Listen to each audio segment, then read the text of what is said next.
Hello everyone. There are three important things happened yesterday in the aftermarket hours. Reliance Industries Q2 results, HCL Tech Q2 results and India's September month consumer inflation number. All these three things on three different directions. One very good, one was neutral and one was literally very bad. Hence, in this video, let's discuss those in detail along with our regular pre-market report for today, 15th October 2024 for the Indian stock market in terms of Nifty and Bank Nifty. First, neutral one, Reliance Industries Q2 results.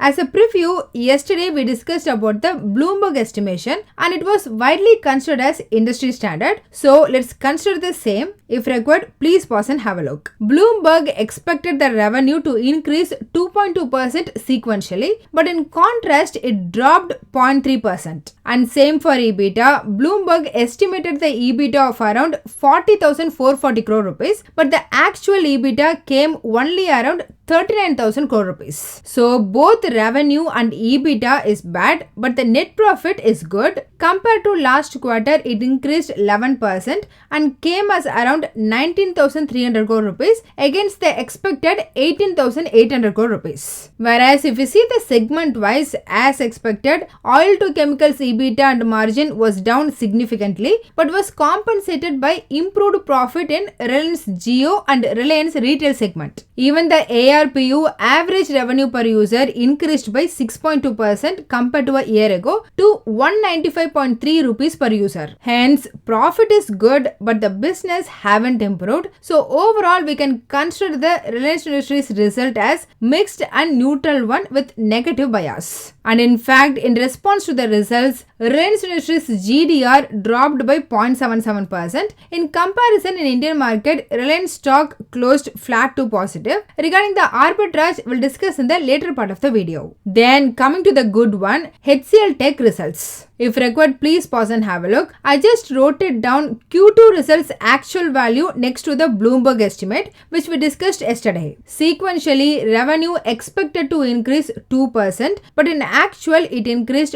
2.9%. Similarly, EBIT expected to increase only 6%, but in actual, it increased 12%. Overall, in case of net profit, market prepared for the 1% drop, but in reality, it increased approximately by 1%. So, financial result wise, HCL posted very good. In addition, for the future guidance, HCL raised the lower end of the revenue growth guidance to 3.5% from earlier 3%. In addition to that, HCL Tech announced the dividend of 12 rupees per share, which is higher than TCS dividend 10 rupees per share. Hence, HCL quarterly results and update wise, it was really very good. Now the bad one, India's consumer inflation for the September month. Before September, for the 2 months in a row, both August and July, consumer inflation comes below 4%, around 3.6%, which was really a surprise for me and very good. Now from that 3.6%, it jumped to near 5.5%, almost 2% difference, which is crazy. And the inflation was increased mainly because of food inflation, which comes as around 9% compared to earlier 5.5%. In that food inflation, specifically vegetable price increased 36% compared to a year ago. In one simple sentence, consumer inflation macro data was not good. So this now questions the RBI's next meeting intention, whether they will perform the rate cut or not. This is clearly very bad number and according to me, it's negative, particularly for the FMCG stocks. So that's the three things, good, bad and neutral info that was released yesterday in the after Indian market hours. Now let's move to the US market. In this week alone, 41 out of S&P 500 companies will be releasing their results and tonight 2 more US banks, Bank of America and Citigroup, both going to release their results. And on coming Thursday, Netflix will be releasing their results. At present in US and Europe, number of regional subscription churn rate will tell how the particular country's economy is doing like. Hence, Thursday Netflix results very important metric like the macroeconomic data.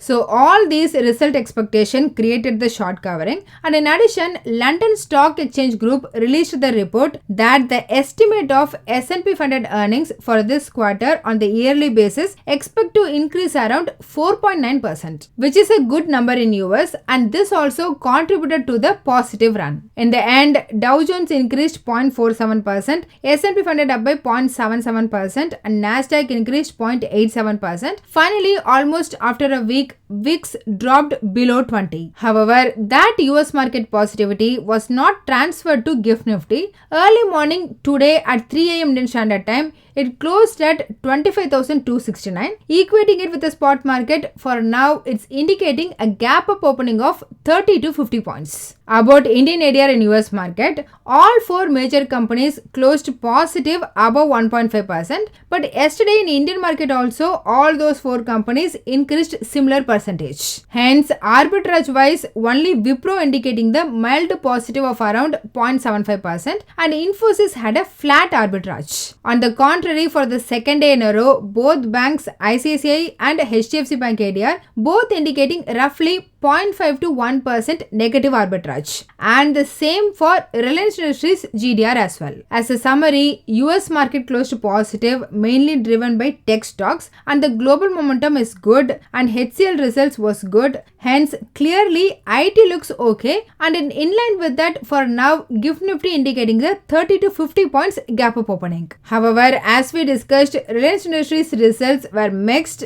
and the inflation number is really bad, and this bad inflation number most probably will influence the FMCG stocks and to some extent on the banking stocks. About institutions, in the cash market for the 11th consecutive session, FIA was net sellers. Yesterday, the net sold for 3,730 crore rupees and DA net bought for 2,280 crore rupees. Then in the derivative market, overall FIA net sold for 10,350 crore rupees. So honestly, I don't have any answer like when FII will stop selling. However, on the positive side, despite this heavy FII selling, market didn't fall that much. Moving on, as per stock open interest, IEX, Tata Chemicals, Tata Steel, Colgate Palmolive, Axis Bank and Lalpath Lab got an increase in open interest along with a negative close, indicates the short build-up. On the other hand, India Mart, Page Industries, Tech Mahindra, Deepak Nitrite, National Aluminium and Shree Cement got an increase in open interest with a positive price close, which means these stocks got the long build-up. About the things to look out,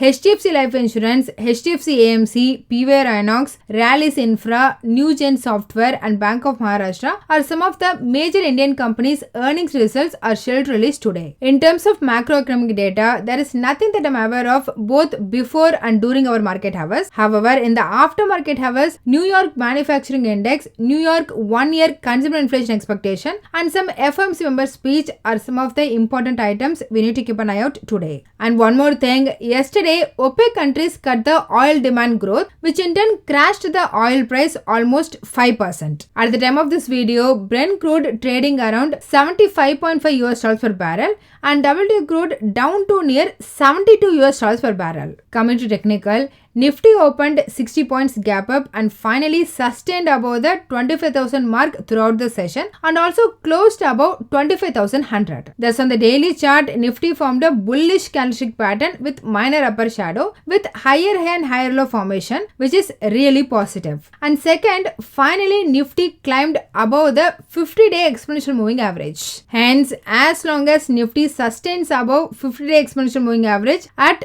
25,050, we can expect the upward rally towards 25,200 to 25,300 range for the near term. Then the next resistance zone is around 25,500 to 25,600, which coincides with 20-day simple moving average and Bollinger Band middle line, while the crucial support for the whole week is around 24,750. Then in case of Bank Nifty, it opened 90 points gap up and outperformed Nifty and closed around 15,800 mark. Thus on the daily chart, Bank Nifty also formed a bullish candlestick pattern, which in turn indicating strength. And in addition, Bank Nifty closed above 10-day and 50-day exponential moving average. However, it's still below the 20-day exponential moving average and the 50% Fibonacci retracement level 52,323. Hence, in the near term, if there is no result related negativity, Bank Nifty might move towards 52,300 to 52,500 zone. On the downside, 51,000 will provide strong support where the 100-day exponential moving average is placed. According to the weekly options data, the maximum call option open interest was at 26,000 strike followed by 25,500 and 25,200 with maximum new call option trading at 25,400 strike followed by 25,600 and 25,500. On the put side, the maximum open interest was at 25,000 strike followed by 24,500 and 24,900 with maximum new put option trading at 25,100 strike, then 25,000 and 24,500. Thus, from options data, it indicates that Nifty might face hurdles around 25,200 to 25,500 zone with support at 25,000 and 24,900 level. So that's all in this video. Hope you all got some information. Please consider subscribing to the channel and liking the video so it will help me beat the YouTube algorithm and also motivate me to do more. Please don't make any investment decision based on this as I'm not a SEBI registered advisor. I'm doing this for me and viewers educational purpose only. Thanks for watching.